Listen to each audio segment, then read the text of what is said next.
have given this testimony 4 times. Once to the Strategic Command Board the morning after the subject was transferred out, to the Behavioral Sciences Division, when they came looking for an explanation I did not have. Once to the Joint Inquiry Panel when Warden Vethori filed his formal objection to the continued use of Isolation Protocol 7 on human subjects.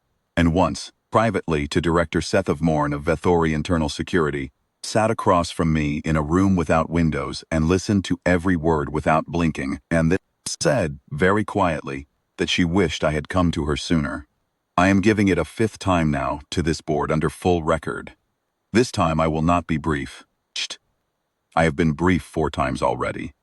And each time I have watched the people across the table from me adjust their understanding in increments, revising their picture of what happened at Outpost Carethveln. I would rather give you the complete picture now and let you do the adjusting all at once. My name is Sethov Kern. At the time of the events I am about to describe, I held the rank of Senior Intelligence Officer 3rd grade, in the Vethori Detention and Extraction Command, specifically assigned to the Forward Processing Facility at Outpost Carethveln, a mid-tier holding installation on the outer rim of the Kovari contested zone. I had been a VDEC officer for 11 years. I had processed hundreds of prisoners across a dozen species. I had supervised the application of Isolation Protocol 7 on Sarathi separatists, Draven insurgents, on a Pelith black market broker who lasted 9 days before signing everything we put in front of him. I had, over 11 years, developed what I believed was a thorough and well-calibrated understanding of what extended sleep deprivation does to a sentient mind. I did not understand what it does to a human one. Let me give you the clinical picture first, so you understand why our staff behaved as they did, and why the protocol was applied in the manner it was. Isolation Protocol 7 is a graduated sensory and sleep disruption regimen. It is not a torture instrument. I want to be precise about that, because the Joint Inquiry Panel spent considerable energy trying to make it sound like one, and I think the distinction matters both ethically and practically. Sleep deprivation, applied to most known sapient species, induces a predictable neurological cascade. In the first 72 hours, the subject experiences irritability, mild perceptual distortion, and a measurable decline in executive reasoning, typically in the range of 20 to 30% on standard cognitive assessment metrics. By hours 96 to 120, that decline becomes significant. Decision-making capacity drops. Emotional regulation collapses. The subject becomes markedly more susceptible to interrogation pressure, not because they want to comply but because they can no longer maintain the cognitive architecture required for strategic withholding, the part of the mind that says, "Do not say this becomes too expensive to run." By day 6 or 7 in the average Sarathi or Draven subject, we are dealing with a being whose resistance has partially collapsed under the weight, its own diminished function. They give us what we want, because they are no longer capable of not giving it to us. It is not cruelty. It is applied neurology. Every species we have ever subjected to Protocol 7 has followed some version of that curve. The curve has minor variations. The Draven emotional architecture collapses faster than the Sarathi analytical one. The Pelith show more physical manifestations. In the middle days, the Garathi run hot and aggressive before they break. But the curve is the curve. Decline, threshold, collapse. We know where each species reaches threshold. We schedule the deep sessions accordingly. It works. The human did not follow the curve. His name, according to the capture documentation filed by Strike Team Orvath 6, was Warrant Officer Dale Moreau. He was a 31-year-old human standard, captured during a reconnaissance insertion into the Carethveln buffer zone at 0214 on the morning. His intake day. He was carrying survey equipment, encrypted mapping data, and a sidearm with a full charge. No heavier weapons. No communications equipment beyond a standard encrypted field unit that had been disabled during the extraction. The strike team assessed him as a technical asset, a surveyor or route planner operating ahead of a larger human force, and brought him in under Class 2 prisoner protocols. He had a minor laceration on the left forearm from the extraction and a bruised orbital ridge from a struggle with our security personnel during transport. Otherwise, he was uninjured and fully ambulatory when he arrived at the facility. He was placed in holding cell 12 at 0034C on day 1 of his confinement. I want to be precise about timekeeping, because it becomes relevant in ways that took us too long to appreciate. Vethori standard cycles run 22 hours. Human diurnal cycles run approximately 24. The difference is small enough that it rarely matters for most species interactions. Protocol 7, it matters significantly because our disruption schedule is calibrated to Vethori rhythms. The interruption intervals, the lighting change timing, the audio disruption cadence, which means a human subject experiences our sleep prevention protocol at slightly irregular intervals relative to their internal clock. Some disruption events arrive early, some arrive late. Pattern never fully synchronizes with their circadian biology. Our xenobiology consultant at the time, Assessor Vethori, noted this in his initial intake evaluation, but assessed the effect as negligible. He wrote, and I am reading from his intake report now. Minor circadian mismatch is unlikely to produce any meaningful variation in protocol outcomes for this subject. Human sleep architecture is not documented to show significant deviation from Class 3 sapient norms. Recommend standard scheduling. He signed it with confidence notation of 7 on a 10-point scale. I did not question his assessment. He was the xenobiologist. I was the interrogator. That was the division of expertise we operated under. Vethori later revised his position substantially in a document that I believe has been distributed to this board. I will return to him in detail. The first 72 hours of Moreau's confinement produced results that were, in isolation, unremarkable. He was alert. He asked twice in the first 24 hours about the terms of his detention under interstellar compact law, and specifically about his right to notification of prisoner statuses to the human diplomatic mission. Both requests were logged and declined under operational security provisions, as is standard. Fact of the requests itself was informative. It indicated an organized mind and familiarity with legal frameworks, which is consistent with a trained military personnel background, rather than a civilian asset. He refused to provide information about his unit's composition, their operational objectives, or the location of whatever forward installation they were operating from. He was calm during the refusals, not defiant, not theatrical, performatively resolute in the way some subjects are, as if refusal is something they need to display. He was simply firm. When the first disruption intervals began, audio tones at irregular intervals through his cell's speaker systems, lighting changes designed to prevent any consolidated sleep period of more than 40 minutes. He adapted quickly. He identified the intervals, found the gaps, and slept in fragments. He did not complain about the disruption. He did not ask us to stop. At 72 hours, an interrogation session was scheduled. I led it myself, as I led all sessions with this subject. I went in with the standard expectation, a subject who had lost roughly 25 to 30% of his baseline cognitive capacity, who would be showing the early signs of what we call interview fatigue, slightly longer response latencies, a tendency to circular reasoning, reduced ability to manage the gap between what he knew and what he was willing to say. Moreau did not have a 25 to 30% decline at 72 hours. He had, and I am choosing this word deliberately, and I will stand behind it before this board and any other, none, that I could measure from across a table in a standard interrogation setting. His response latency was consistent with his intake interview.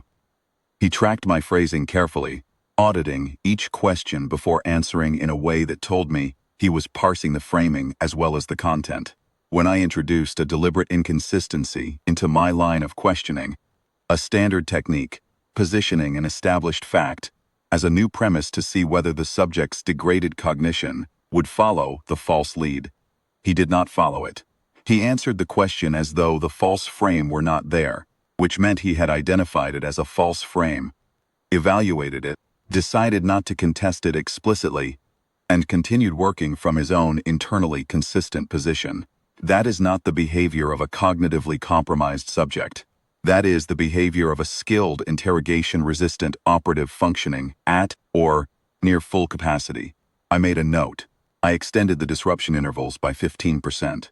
At 96 hours, day 4, I ran the second formal session.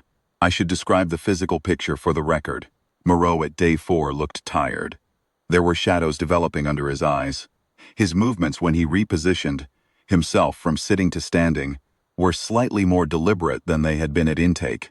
The carefulness of someone monitoring their own body, making sure the mechanics work before committing to them.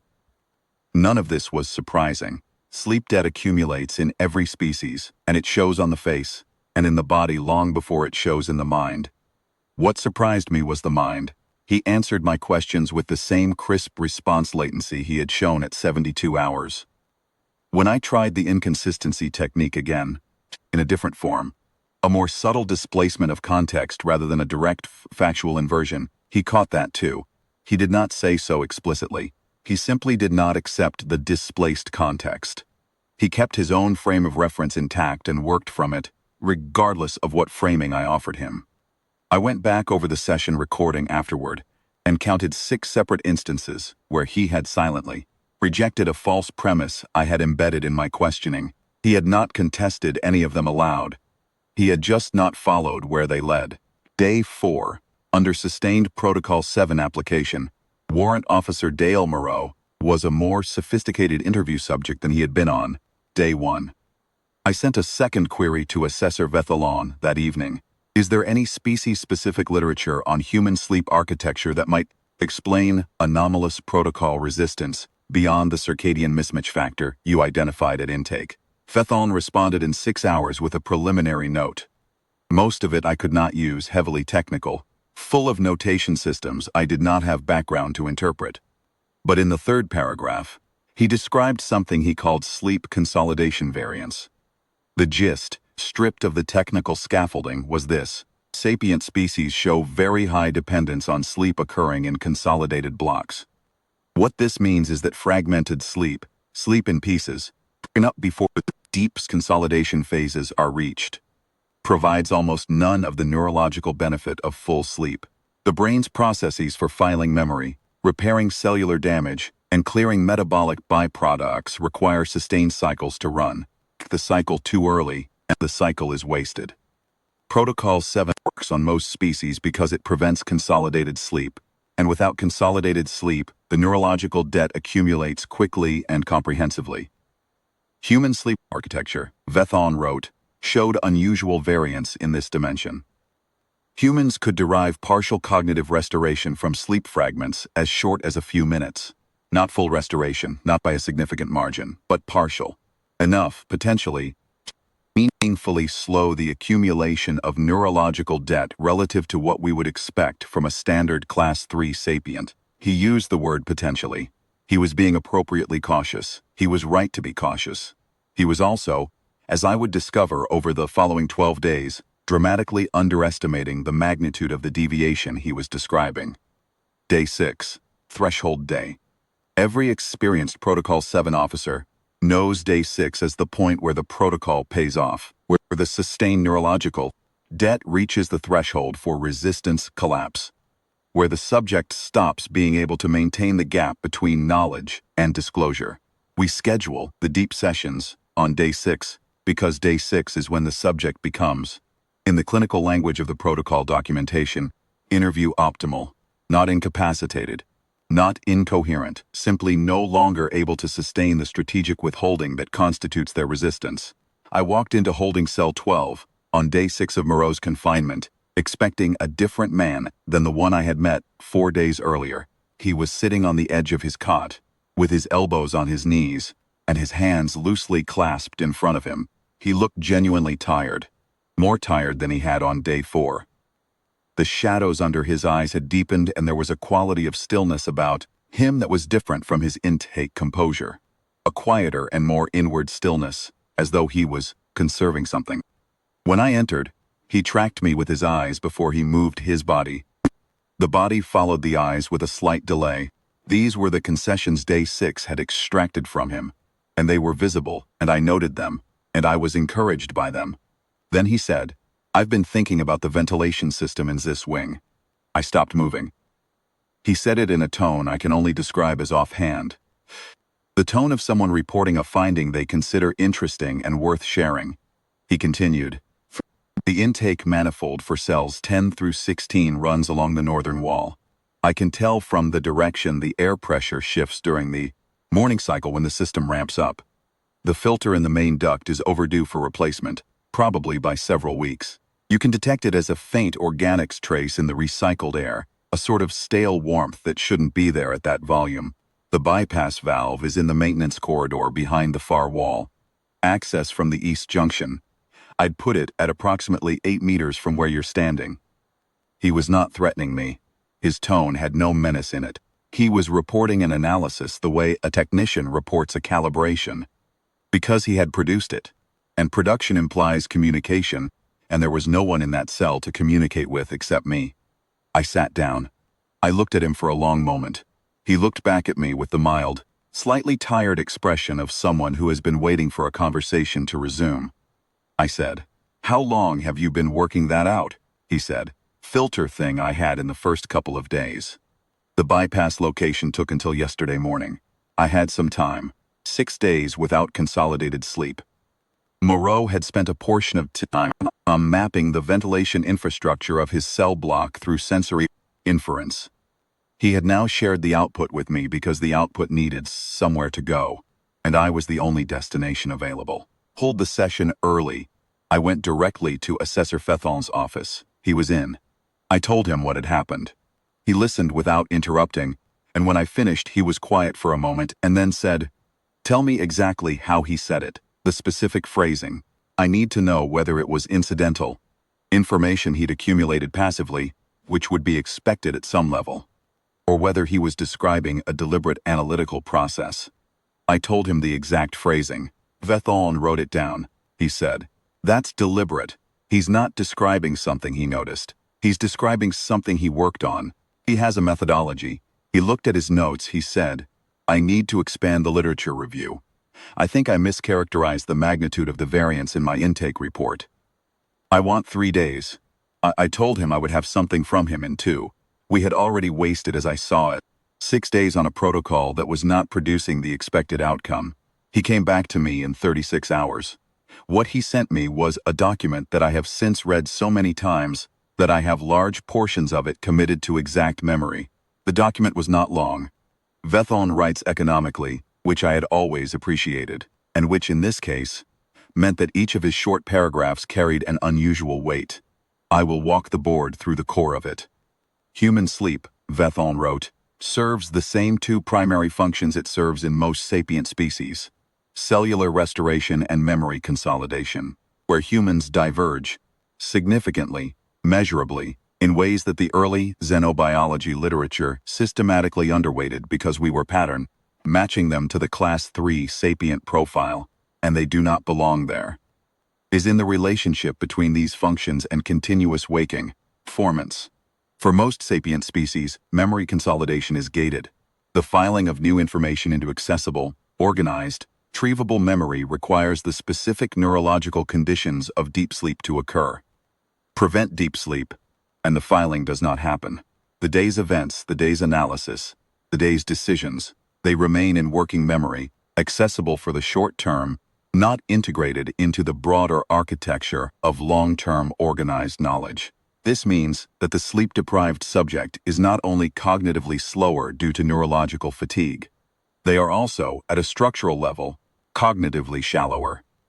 They cannot draw on the same organized reservoir of experience and analysis because the reservoir is not being filled. The protocol depletes the working mind while simultaneously preventing the replenishment of the deeper stores it draws from.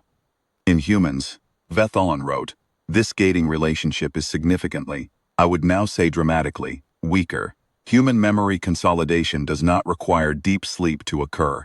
It is less efficient without it, and the products of shallow sleep consolidation show higher error rates than those of full sleep consolidation. But the process continues. It does not stop. The waking human mind continues to file, to connect, to build relational structure between new information and existing knowledge, even in the absence of any sleep state. What this means in practice is that a sleep-deprived human is not accumulating neurological debt at the same rate that a sleep-deprived Sarathi or Draven is accumulating it. The debt accumulates. The cellular restoration function is degraded. and this has consequences. But the cognitive debt and the biological debt are not the same thing and do not run on the same curve. And then the paragraph that I returned to again and again, that I still return to now. Vethori wrote that sustained sleep deprivation in humans produces, in the cognitive domain, something he called distillation. I made him explain the word to my face. He came to my office on day 8 and sat across from me and explained it. He said, "Think of the normal waking mind as a loud room, many simultaneous signals. Social awareness. Is this person a threat, an ally? Do they approve of me? What do they expect from me? Emotional regulation, managing the feedback from the body, the signals, the fear responses. Background, interpersonal processing, the continuous modeling of social dynamics and relationship status that social species run almost constantly. These processes are not useless.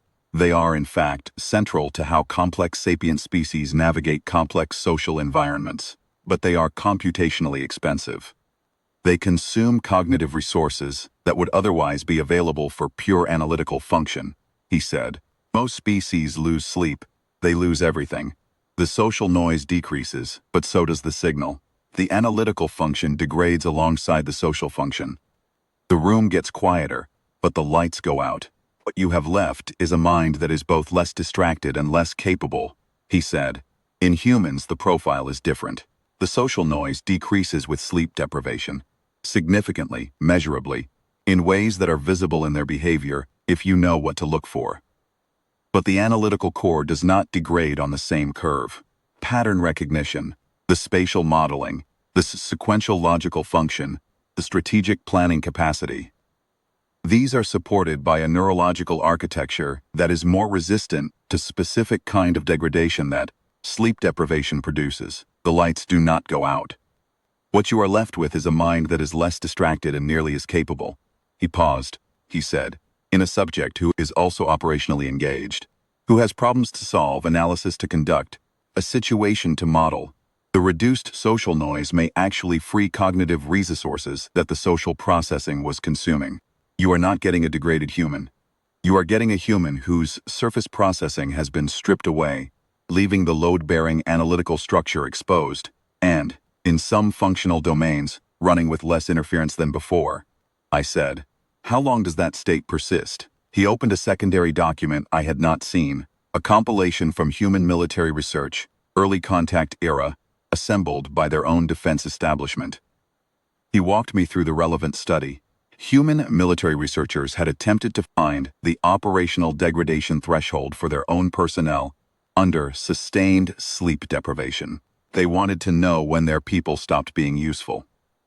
They ran the study on special operations candidates under simulated high-stress field conditions with continuous performance monitoring. They never found the threshold.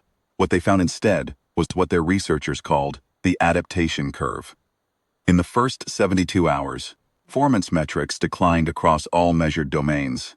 In the next 72 hours, performance metrics stabilized. The decline arrested itself, not fully recovering but ceasing to worsen.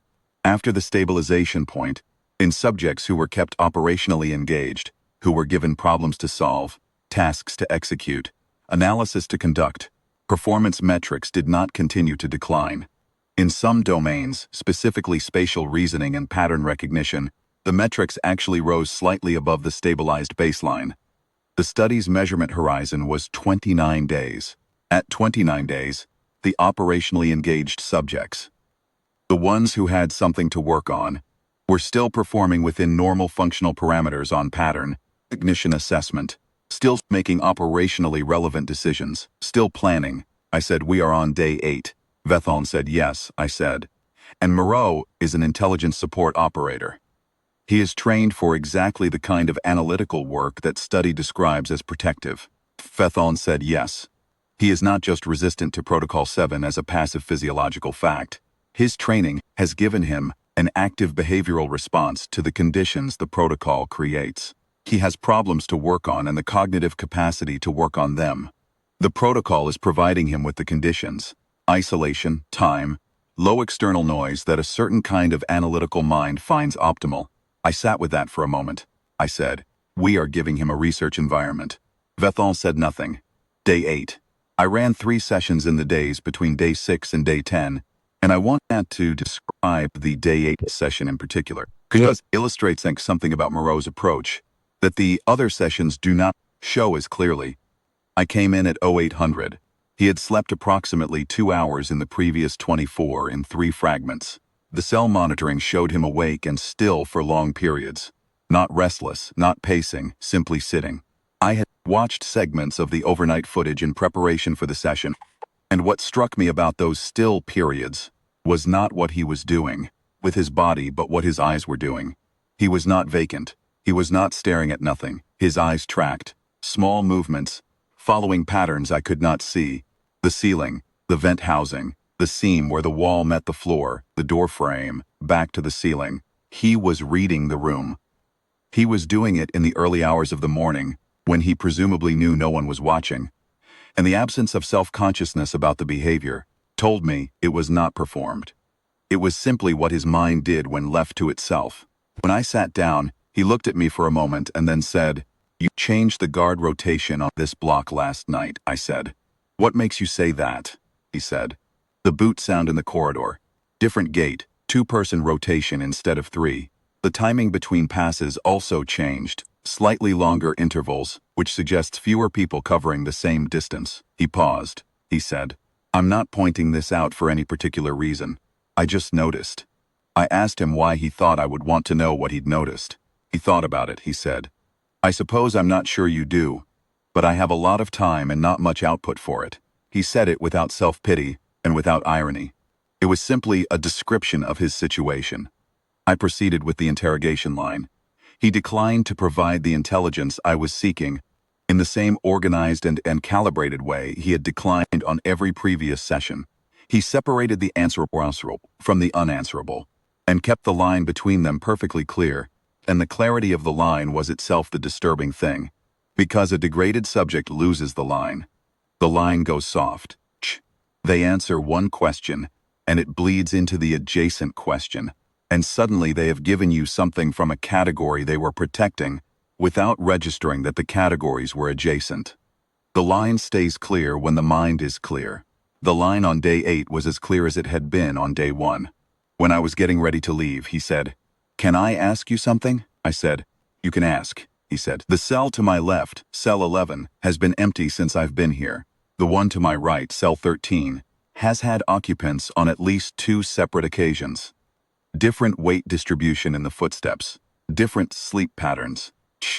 I'm curious whether you're deliberately keeping 11 empty as a buffer, or whether it's just vacant, because the prisoner population in this block runs that way." I said nothing for a moment. Then I said, "Why are you curious about that?" he said. "It tells me something about your resource constraints. If the empty cell is a deliberate buffer, you have capacity to spare, and the facility is running below its holding load. If it's just vacant, the buffer is incidental and capacity is tighter." He said it the way he said everything, as though it were obvious and as though he were slightly puzzled that I would need him to explain it. Day 10. I tried a different approach. Vethori had noted in his analysis that while the analytical core showed unusual resilience, the social and emotional processing functions in humans do degrade meaningfully under extended sleep deprivation, more slowly than in other species, measurably. This meant, in theory, that emotional leverage might work where analytical pressure had not. A subject with degraded emotional regulation might be more susceptible to relational pressure, to the weight of connection, of consequence, of the things and people they were distant from. I came into cell 12 on day 10 prepared to conduct a welfare interview, not an interrogation, a different register entirely, quieter, lower stakes in its framing, designed to create a space where the subject might, in the absence of direct questioning pressure, let something through the wall that direct questioning had not budged. He was awake when I entered. He had the faint look of someone who has been awake for some time without particularly resenting it. I sat across from him, and I told him we were not going to run through the standard questions today. I told him I wanted to ask about how he was doing.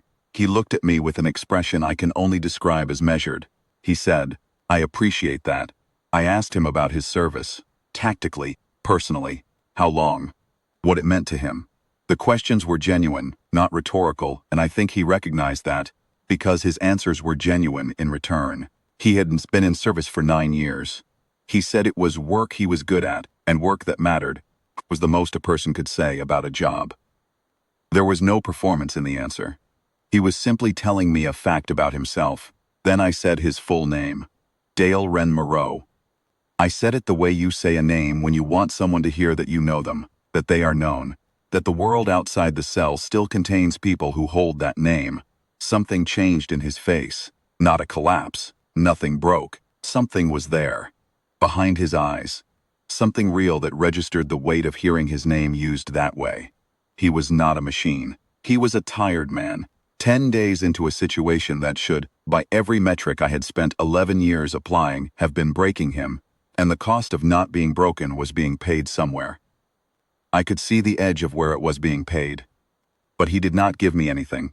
He waited for the moment to pass, the way you wait for a wave to pass over you. And then he said, I appreciate you keeping this professional. I'm going to keep it professional on my end too. And that was the session. I walked back to my office and wrote in the session log for a long time. What I wrote, in the formal language of the log, was that the welfare approach had produced no actionable intelligence and no measurable shift in resistance posture.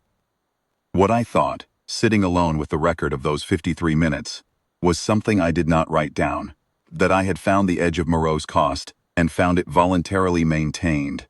He was choosing to hold the wall, not because he felt nothing that could compromise him, but because he was still organized enough, still clear enough, 10 days in, to choose. Choosing was the terrifying part. Day 12. I brought Vethori with me into the cell.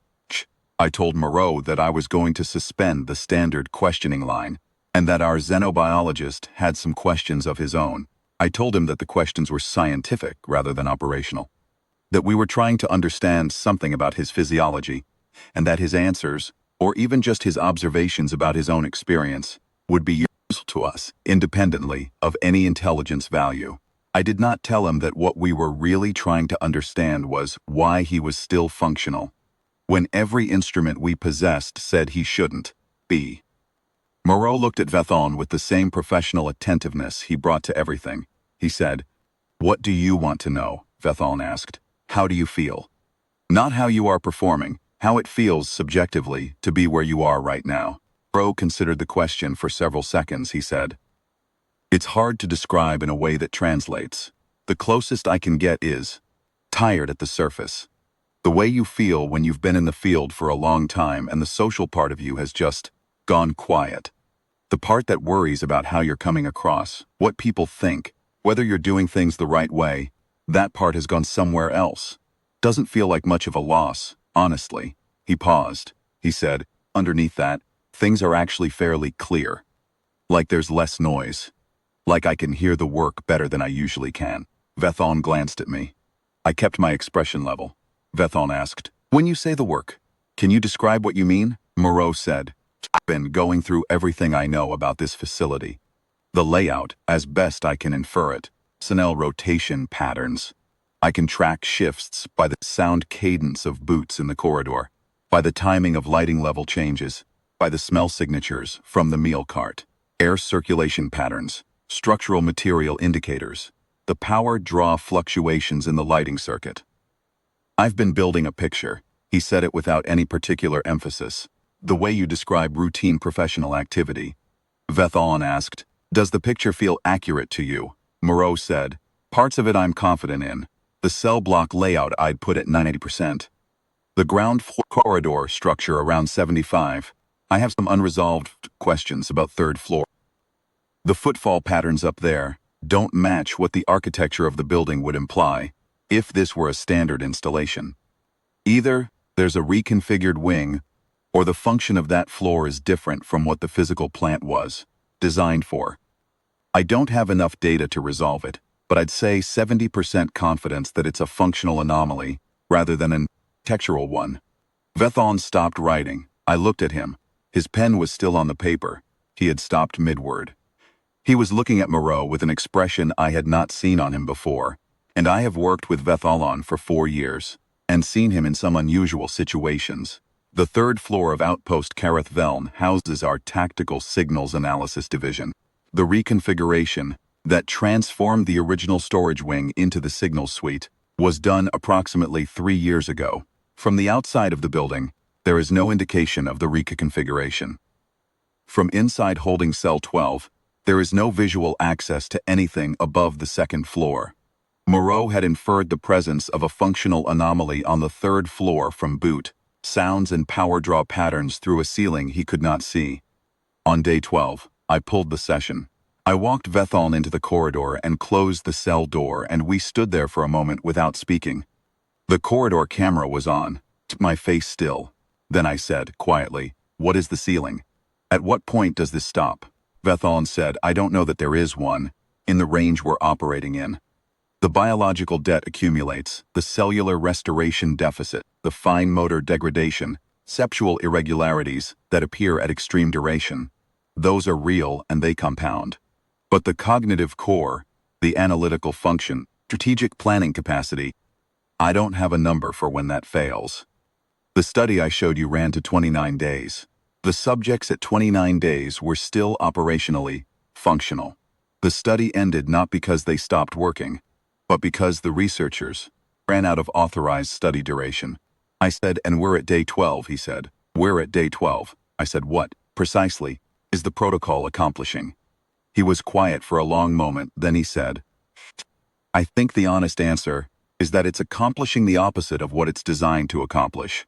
For this subject, under these conditions, I filed a Priority 1 advisory to Strategic Command that night. I documented the Day 6 ventilation analysis, the Day 10 resistance assessment, and the Day 12 third floor inference. I flagged all of it under the anomalous subject protocol and requested guidance on whether to continue, modify, or suspend Protocol 7. I requested a xenobiology consultation from VD headquarters. I was thorough and I was clear. The response I received 20 hours later instructed me to maintain current protocol parameters, increase session frequency to twice daily, and document all observations for behavioral sciences review. It did not address the question of what continued protocol application was achieving. It did not acknowledge the anomaly flag. It looked in the way that institutional responses sometimes look, like a response written by someone who had read the document with the social, filtered, fully rested mind I was working hard to understand. I continued. I want to be honest about that. I continued because the directive said to continue, and because the institutional logic of the protocol was still operating even after the practical logic had collapsed. I am not proud of this. Continued, and the days accumulated. Day 15. Moreau asked if he could have a notebook. Quest went through standard prisoner request processing. The security review flagged it as a potential intelligence concern. A subject, questing writing materials, might be attempting to prepare coded communication for external transmission, or for a subsequent custody setting. Reviewed the flag. I thought about it for a long time. Then I authorized the request. I authorized it because I had spent 15 days with Dale Moreau and I understood, with a certainty I could not fully justify in procedural language, that refusing the notebook would not make him less dangerous. He was conducting his analysis in his head. He was building his picture, whether I gave him paper or not. What the notebook gave me was the ability to see what he was building. He was given a notebook and a writing implement. I had him monitored on cell camera. I reviewed the contents daily. What he wrote was not operationally sensitive, in the sense of containing extracted intelligence about our operations. It was analysis. Structural analysis of the facility, compiled from inference, rendered in careful diagrams with probability notations in the margins and revision, marks where new data had updated earlier estimates. He was maintaining a living document, a map of a building he had never been allowed to see, built entirely from the indirect evidence available inside a single cell, revised and refined as new data arrived. I had the facility plan pulled for comparison. The diagram in the notebook on day 15, 63% accurate against the actual floor plan. 63%.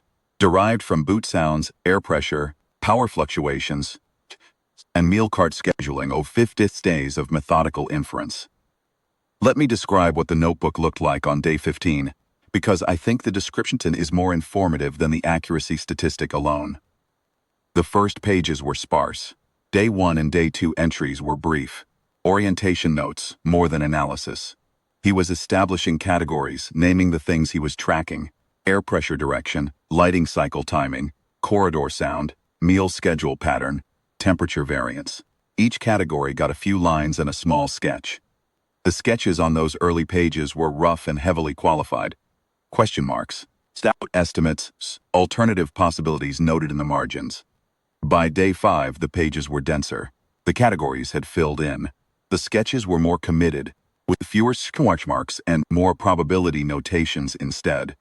His version of epistemic honesty, I realized. He was not removing uncertainty, he was quantifying it. A line that he assessed at 90% confidence was drawn solid. A line at 60% was drawn with a dash gap dash pattern.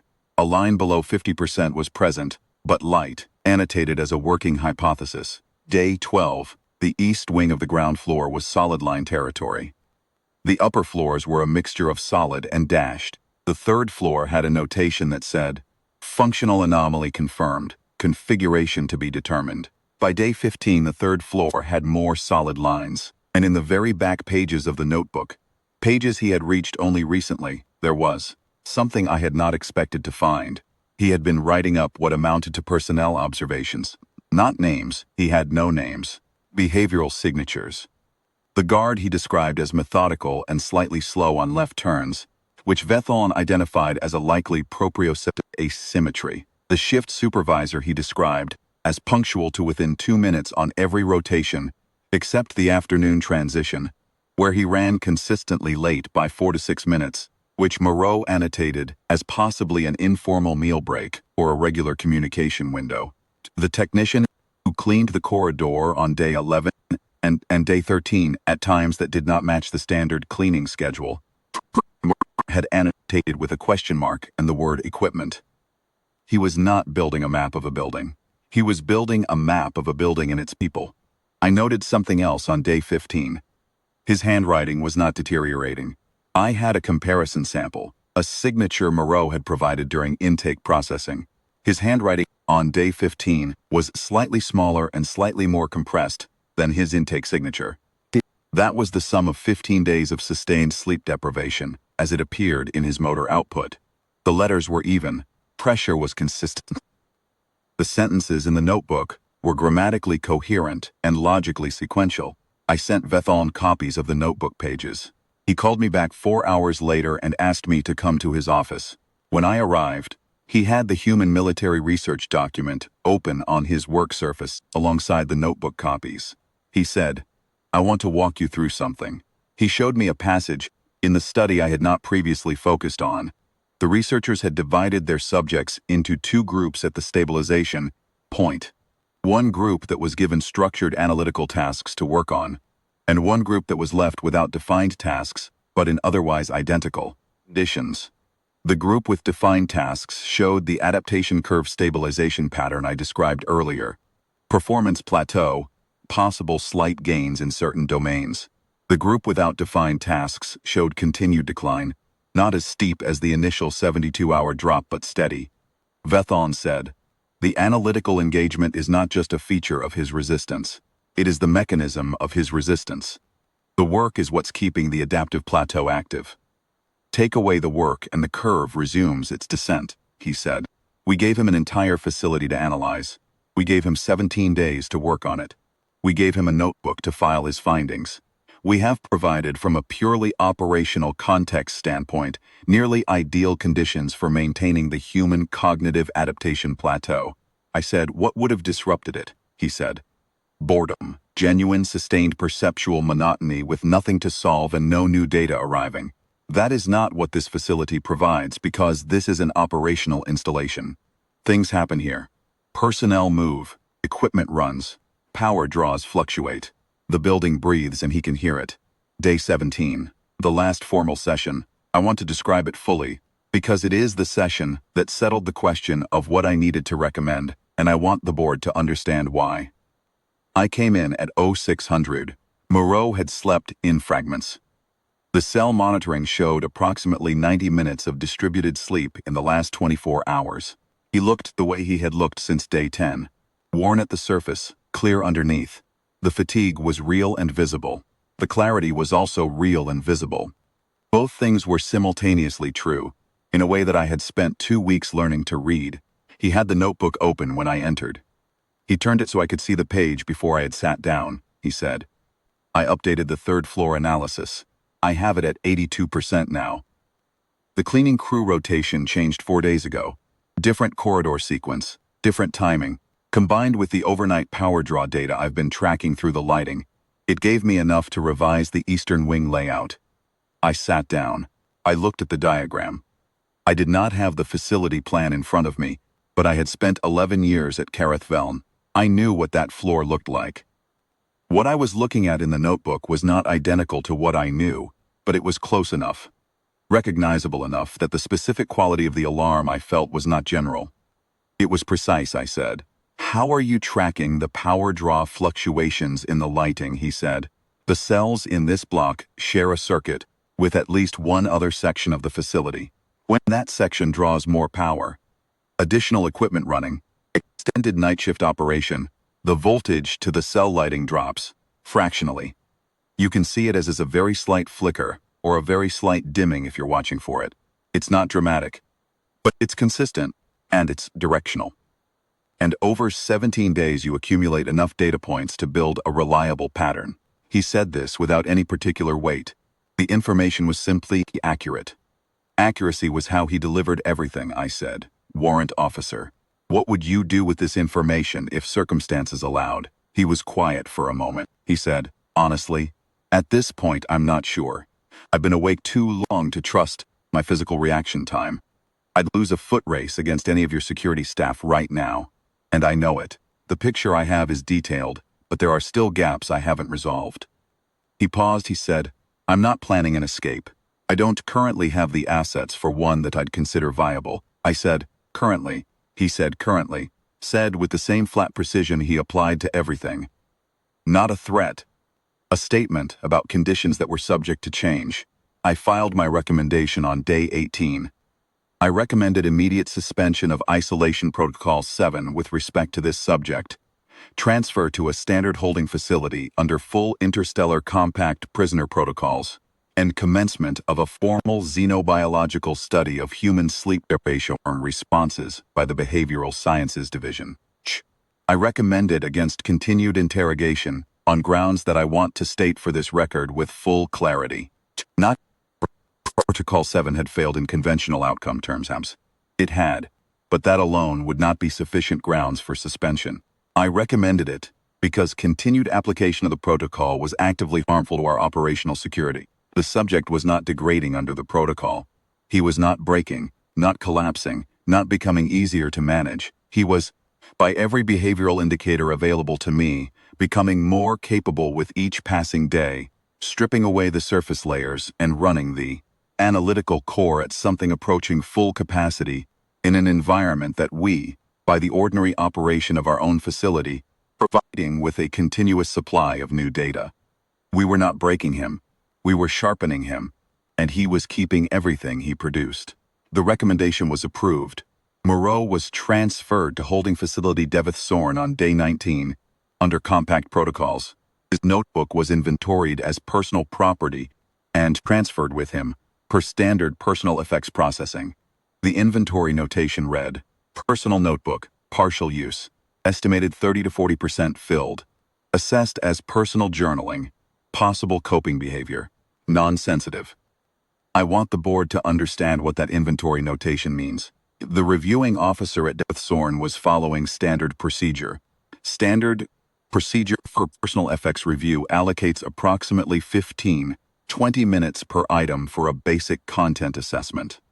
The reviewing officer would have opened the notebook, paged through it, seen diagrams and notations in a human hand, found nothing that resembled coded communication or a prepared intelligence document, and cleared it. Process, according to the Vethori intake log, took 11 minutes.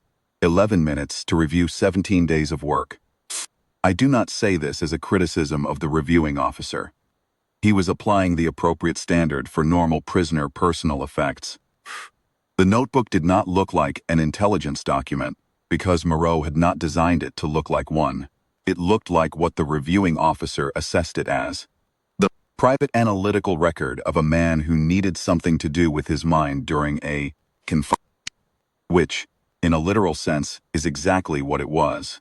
The fact that what his mind had produced during that confinement was an 2% accurate schematic of an operational intelligence installation, rendered in a form indistinguishable to a non-specialist from personal journaling. That is not the reviewing officer's failure. That is Moreau doing what Moreau does. 31 days after Moreau's transfer to Devethorn, a Vethori logistics convoy operating in the Carith-Veln buffer zone was ambushed at a road junction assessed by our route security team as low risk. The ambush was conducted by a small human special operations element, 4 personnel, per the forensic assessment. The positioning was precise. The timing was clean. The egress route indicated prior knowledge of our operational patterns in that corridor. The investigation into the intelligence breach identified several possible sources. One of them was the analytical record produced by Warrant Officer Dale Moreau during 17 days at Outpost Carith-Veln. I do not know with certainty whether Moreau's analysis contributed to the convoy ambush. The investigation is ongoing, and I am not privy to its current findings. What I know is what I observed in Cell 12 over 17 days, and what I have since asked Vethori to help me understand about what I observed. He said, in the final meeting we had before this testimony was convened. Think about what Protocol 7 is designed to do. It is designed to make a mind smaller, to reduce the cognitive space available for strategic thinking, for resistance, for withholding. It is designed to create a subject who is too diminished to attain the gap between what they know and what they will say, he said. The mistake is in assuming that the social architecture and the analytical architecture shrink together. In most species, they do. The same neurological degradation that collapses emotional regulation also collapses pattern recognition and strategic planning. You get a subject who is both more compliant and less capable, and the reduced capability does not matter to you because compliance is what you needed, he said. In humans, these architectures are more independent.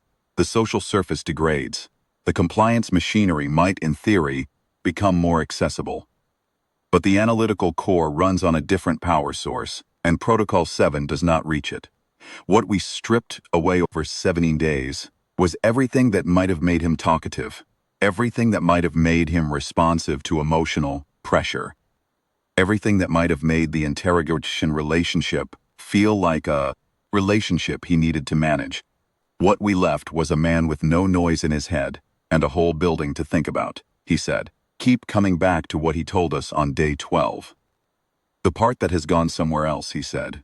Part that worries about how you're coming across. What people think, whether you're doing things the right way. That part, he said, doesn't feel like much of a loss. Vethori said, he was right. It isn't a loss, not for him. What he lost is what would have made him vulnerable to us. What he kept is what he needed. I have one more thing to put before this board, and then I am done. When Moreau was repatriated to human custody as part of the prisoner exchange 11 days after the convoy ambush, his medical assessment at Devethorn recorded his condition as good. He was described as alert and cooperative during the transfer process, in good physical health, showing normal vital signs, with some noted fatigue indicators that the medical officer assessed as consistent with a period of minor sleep disruption, now resolved. He had been sleeping normally since day 20. One day after his transfer out of Carith-Veln, he had been awake, in aggregate, for most of 19 days, and then he had slept, and then he had been assessed as alert and cooperative and in good health. I asked Vethori what the long-term cost of 19 days looked like, biologically. He said the cellular restoration deficit was real and would take time to resolve. That, in a young adult human in otherwise good health, the timeline for functional recovery was measured in weeks rather than months, and the permanent neurological impact, while present, was at the lower end of what the literature projected for the duration involved. I said, so he left Devethorn healthy. Vethori said, yes. I said he left Devethorn healthy. When 17 days of analytical work in a notebook that cleared a standard procedure review in 11 minutes. Having spent his entire confinement in conditions that, as it turns out, maintained rather than degraded his operational capability. Vethori said. Yes, I said, and we are only now convening this board. He did not answer that. The board has my recommendation. It is the same recommendation I gave Strategic Command on day 18 and Director Sethov Morn in the room without windows. It is simple and it does not require qualification. Do not run isolation protocol on human subjects. Not because it is cruelty alone has never been sufficient grounds for suspension of an approved interrogation protocol. And I am not making a cruelty argument, because it fails. Failure in isolations is a solvable problem. We adjust the protocol, we modify the application, we find a different tool. Not run it, because of what it produces when applied to this species, in the conditions this protocol creates. Because the thing that comes out of the cell on day 17 is not a broken human, not a compliant one, not a human who is easier to manage or more susceptible to the pressures we have designed our facility to apply. It is a human who has spent 17 days becoming better at being dangerous. In conditions we provided, with resources we gave them, we extended by following the directive to continue when every indicator said to stop. Moreau knew what the 11-minute notebook review would produce. I believe this. I have thought about it at length and I believe it as firmly as I believe anything from this case. He understood the standard for personal effects review. He understood that what he had built over 17 days looked, to a non-specialist, conducting a routine intake review, like private journaling. He understood that the reviewing officer would see a coping behavior and not a map. He spent 17 days building something that looked like one thing and was another. He built it with the stripped-down, low-noise, fully operational analytical core that our own protocol had helped expose by removing everything that surrounded it. He handed it over at transfer and it cleared in 11 minutes. We spent 17 days trying to make his mind smaller, and we succeeded in removing exactly the parts that would have made him cooperate with us. The rest he kept.